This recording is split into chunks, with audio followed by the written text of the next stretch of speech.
All right, so we're riding with Riley, episode one. Episode 1. We are headed to the venue. We're at Virginia Beach. First time here. We're along the waterfront here, going to the beach. And yeah, it's going to be a good day. I'm pumped. 2 quarterfinal matches today. So it was a big adrenaline rush last night. So I didn't get to sleep till like probably 12:30 in the morning.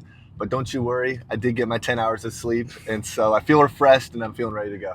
So, 10 hours, is that something you would recommend or suggest to players looking to become pro?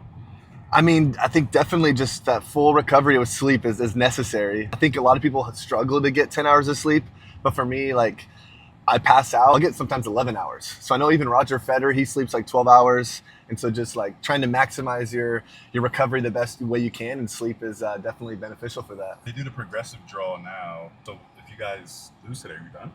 Yeah, so if you lose, you're done. Your bags are packed and you're ready to go home. So hopefully that won't be the case today. And kind of as I'm driving along, I'm kind of really I already did my visualization yesterday of kind of what to expect for kind of the match today. So all that kind of mental preparation is already kind of taken care of. So now when I'm driving to the venue, I'm kind of just relaxing, taking it easy, really actually just kind of focusing on my breath. I know it sounds kind of corny and weird, but I think a lot of players, amateur-wise, and even myself speaking, you're so amped and you're so excited to play that maybe you're a little bit nervous. And so I'm taking this 5-10 minute drive over just to kind of relax, gather my thoughts, and just be ready to just implement patterns that I think are going to work in the match, and just kind of focus on that. Couple short things I'm thinking about. Cool. Yeah. And, so do you have any predictions for today? I know you're playing. So who are you going against today in mixed? So mixed, I'm going against 2 of my former partners, actually, Catherine Parento and Christian Alshon.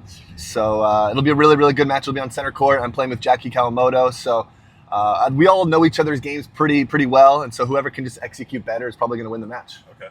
And then do you want to talk strategies for that match or not? The strategy, I think, typically what you'll see in mixed doubles is the girls kind of dinking cross court, forehand to forehand. But what Jackie and I was doing really well yesterday is actually putting Jackie on the left.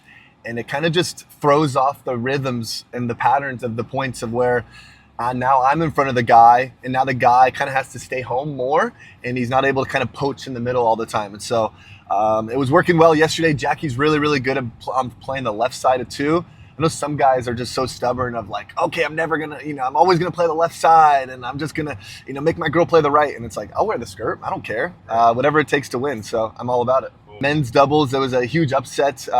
Casey Diamond and Max Freeman ended up taking out Tyson and Jaume. Then they've had a couple good wins recently as well. So they're playing really strong. So Rafa and I are going to bring the energy. Definitely Rafa will. I know that.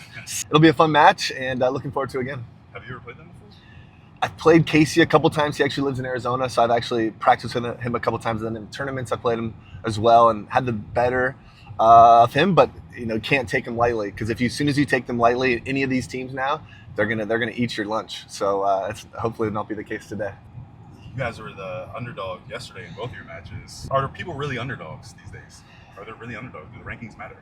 Yeah. So I took a good amount of this 2024 season off, about probably 4 months.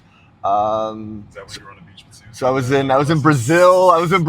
I was in Australia. I was kind of all over the map, just taking breaks from pickleball. But so my ranking did kind of suffer a little bit, and so now I'm coming in as usually the kind of the lower seeded player. So it's a little bit unknown, but I just try to take it as kind of one match at a time and just doing my best. And I don't really look at the rankings. I don't really look at it. A team might be the favorites, quote unquote, but I don't really care. I'm just going to do my best and give it my all. It actually is, though, kind of nice playing a little chip on your shoulder.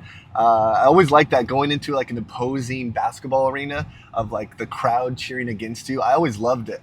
And so it was kind of like that yesterday, where we're not technically favored to win, but that's what sports and competing is all about, is kind of proving people wrong, proving the doubters wrong. And we'll see if we can do it again today. Let's make sure I'm going the right way. This is, I think we're going the right way. Let's see. We're just, Google Maps. I'm a big Waze guy. I actually used to drive for Uber, and so I was always on the Wave bandwagon, but I haven't picked that up in a while since I did Uber. Okay, we're 5 minutes away. We're close. Yes, I've had a lot of part-time jobs before I found pickleball. I was an Uber driver. I was actually a movie actor. I was in LA, I played on the show Ballers with Dwayne The Rock Johnson, and I didn't have any really like speaking roles. The pay was complete garbage, but it was super fun. Actually, my mom's childhood like memory is in 7th grade. I played Danny Zuko, and as in Greece. And she still talks about it to this day, like is like her favorite moment. And like, Mom, like I've had a couple cool like pickleball achievements, and she doesn't care about that. She's still riding off the high of 7th grade Greece. So I like kind of the movies, the kind of behind the scenes, and yeah, I did Uber. I was a basketball referee, so I've just done it all. I've done it all, and luckily I found pickleball, and I'll just kind of stick with that for right now. What was your favorite song from Greece that you performed in that?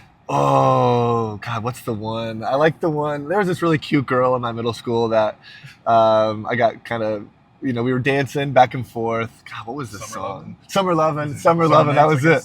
Summer Lovin', have me your blast. Summer Lovin'. Oh God, it's so good, so good. So you said you get 10 hours of sleep. After you wake up, day of competition, what's Riley doing?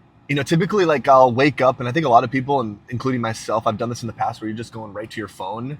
And I'm kind of trying to get away from that, where as soon as I wake up, I'm kind of just like relaxing for a few minutes, not going right to the phone, getting some fresh sunlight in the room, and then brushing my teeth, getting ready, try to get like a nice bagel spot locally, like a bacon, egg, and cheese bagel. This person isn't going, so I'm just going to honk. And so then I just try to relax and again, I kind of head to the tournament. I'm pretty sore right now from the long day yesterday, so I'm going to get stretched out and then slowly get warmed up and get ready to rock and roll. Why are you driving yourself to the tournament? Is that what pickleball players do? Pro player? Yeah. I mean, typically, like we will drive our rental cars and we'll have our own like pro parking spot. Dang, tournament this time we're kind of having to park behind like a random Shell gas stations because I'm not paying the $20 for parking this time. So we're just gonna do what it takes to save a few bucks. Just my dad is so cheap. I think I get it from him. I think my dad was so cheap. I have so many different life hacks. So guys, if you want to know more life hacks, DM me on that. I got you on a couple of those. But yeah, gonna park behind the Shell, go in and get ready to just kick some ass today. Even pros drive themselves and they still try to save money on parking. I love that. Yep, never change. Cool. If your followers want to ask you any questions, can they? Can you invite them to ask Yep. questions? Any questions, all questions, nothing's off limits. I feel like that's the best part about like social media now is like you get kind of an inside access to some of your favorite pro athletes. And so I watch, some of mine. I mean, mine was Kobe Bryant, rest in peace. And so I still get daily kind of like quotes from Kobe and just Mamba mentality. And yeah, just so that's kind of the coolest thing about following like your pros. You can kind of ask them any questions, or you kind of see it gets a little taste of into their personal life. So any questions, yeah, fire them away. Y'all thought I was lying. I'm being completely true. Behind a Shell gas station. This is where I'm parking. Let's lock that up. For sure.